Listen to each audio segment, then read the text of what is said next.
Welcome to healthy food kitchen. நம்ம முட்டையை வச்சு ஒரு கிரேவி செய்ய போகிறோம். ரொம்ப நல்லாயிருக்கும். எப்படி செய்யுதுன்னு பார்க்கலாம். இப்போ கிரேவிக்கு பூண்டு 4 பூண்டு எடுத்து நைஸாக நறுக்கி வச்சுருக்கேன். 4 பச்சை மிளகாய் லேசாக அப்படி வகுந்துட்டு வைங்க. முழுசாக போட்டிங்கன்னா சில சமயம் வெடிக்கும்.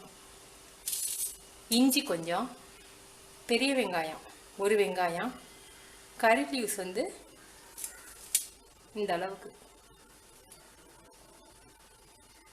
மிளகு 1 டீஸ்பூன், சோம்பு 1 டீஸ்பூன், சீரகம் 1/2 டீஸ்பூன், இது மல்லி powder 1 table spoon, garam masala ஒரு 1/2 டீஸ்பூன். இது அப்படியே நீங்கள் அரைச்சிட்டு கூட வதக்கலாம். அப்படி வதக்குனீங்கன்னா ஆயில் உங்களுக்கு அதிகமாக செல்லும். நம்ம வதக்கிட்டு ஆயிலில் நல்லா வதக்கிட்டு அரைச்சோம்னா ரொம்ப தேவையில்லை ஆயில். அதனால் நான் முதல்ல வதக்க போகிறேன். இப்போ 1 டீஸ்பூன் ஆயில் ஊற்றிருக்கேன். அதில் 1 டேபிள் ஸ்பூன் ஆயில் ஊற்றிருக்கேன். மிளகு, சோம்பு, சீரகம், பூண்டு, இஞ்சி, வெங்காயம்,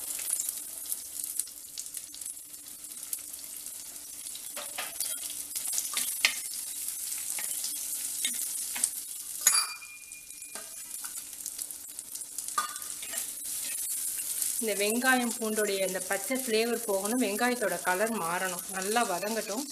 இப்போ நல்லா வதங்கிடுச்சு. இதோட கறிவேப்பிலையும் சேர்த்துருவோம்.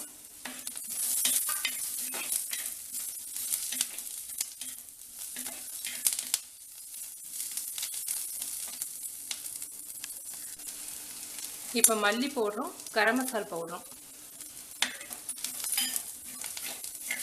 உங்கள்கிட்ட மல்லி விதை இருந்துச்சுன்னா நீங்கள் அந்த மிளகு, சோம்பு, சீரகம்லாம் போட்டு தாளிக்கிறோம் இல்லையா, அப்போ கூட போட்டுக்கலாம்.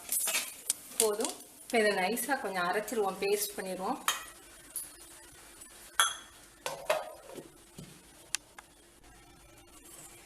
நல்லா அரைச்சிட்டோம். இப்போ வதக்குறதுக்கு வெங்காயம், சின்ன வெங்காயம் 1 கைப்பிடி, தக்காளி பழம் 1 பெரிய பழமாக 1 பழம், முட்டை 3 முட்டை எடுத்திருக்கேன். நீங்கள் இப்படி வகுந்து வச்சுக்கனாலும் சரி, இல்லை உடஞ்சி போயிடும்னு நினச்சிங்கன்னா இப்படி 4 லேசாக வகுந்து விட்டுக்கினீங்கன்னா உப்பு உரப்பு சாரும் எப்படி வேணாலும் நீங்கள் போட்டுக்கலாம். இப்போ நம்ம செய்யலாம். இப்போ 1 டேபிள் ஸ்பூன் ஆயில் ஊற்றிருக்கேன். அதில் முட்டை வகுந்து போட்டிருக்கோம் இல்லையா, அது உடஞ்சி போயிடாமல் இருக்கிறதுக்காக ரோஸ்ட் பண்ணிக்க போகிறோம். கொஞ்சமாக மஞ்சத்தூள் மட்டும் தடவிருக்கேன்.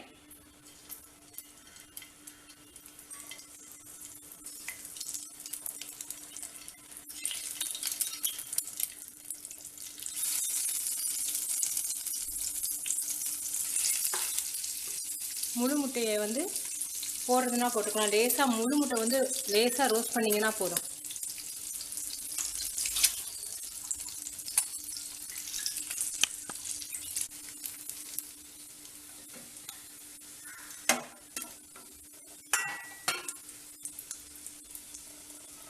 இந்த மாதிரி மேல் பக்கம் ரோஸ்ட் ஆனதுனால நீங்கள் கிரேவியில் போடும்போது முட்டை உடையாமல் இருக்கும்.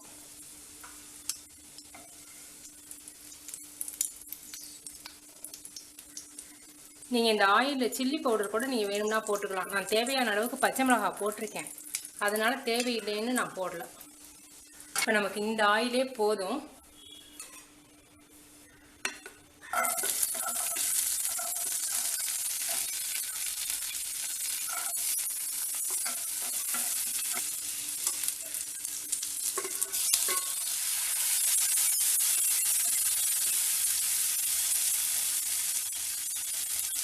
தக்காளி பழம் நல்லா மசியட்டும்.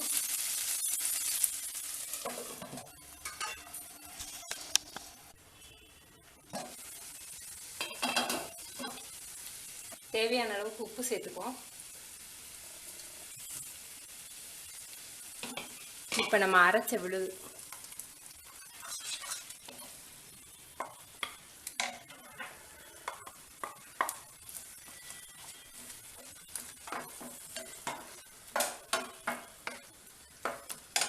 கொஞ்சம் நல்லா அந்த எண்ணெயிலே கொஞ்சம் வதங்கட்டும்.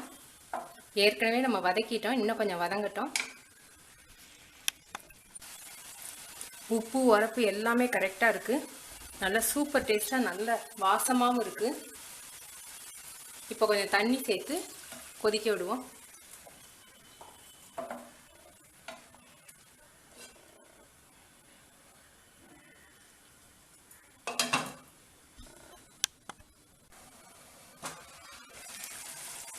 நல்லா கெட்டியாகி நல்ல வாசமாக வந்துடுச்சு. நீங்கள் கிரேவி அதிகம் வேணும்னு நினச்சிங்கன்னா வெங்காயம் கொஞ்சம் கூட சேர்த்துக்கோங்க. இது வந்து சாதம், சப்பாத்தி, இட்லி, தோசை எல்லாத்துக்குமே ரொம்ப நல்லாயிருக்கும்.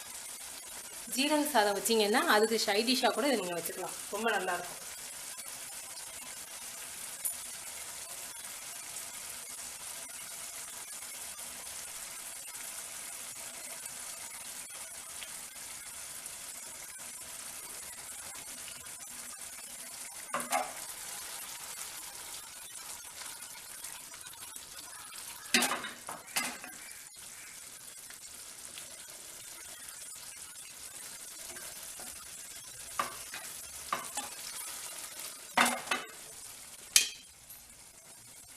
முட்டை கறி ரெடி ஆயிடுச்சு. நீங்கள் செஞ்சு பார்த்துட்டு உங்கள் கமெண்ட்ஸ் எனக்கு சொல்லுங்கள். தேங்க்யூ.